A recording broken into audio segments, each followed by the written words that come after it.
सेमती जे पानी रे जेतेबेले लुण को गोळेई दिया जाए से लुण को पानी रे खोजिले आपण पाइबेनी। हाथ रे धरथिले धड़ा धड़ा देखा होतिला, पानी रे पकेई देला परे आउ से लुण को खोजी के आपण पाइबेनी। आपण को आखी की देखा गलानी बोली जे ता भीतर पानी नाही ता नुहे।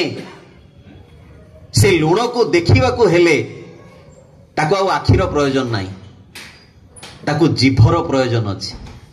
जदि गोटे ठोपा पानी भी आमे आनी की जीभरे देई दो ताले आमे उपलब्धि करि परिबा जारे लुण अछि, ए पानी रे लुण अछि।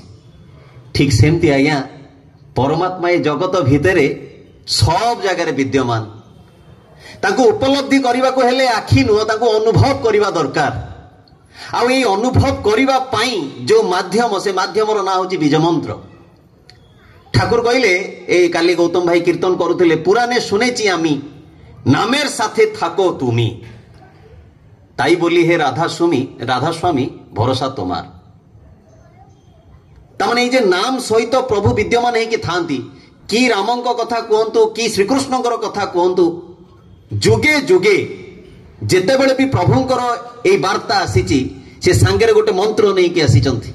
आ श्री श्री ठाकुर मध्य जगत को गोटे मंत्र नहीं कि आसीचंती एवं ए मंत्रर परिभाषा एते सांघातिक, ए मंत्रर प्रभाव एते सांघातिक जे जेते जेते सांघातिक परिस्थिति थाउ ना कहीं से सब परिस्थिति मनीष को उद्धार कर दे पारे जदि श्री श्री ठाकुर सहित मनीष युक्त हवा को इच्छा टिके करे।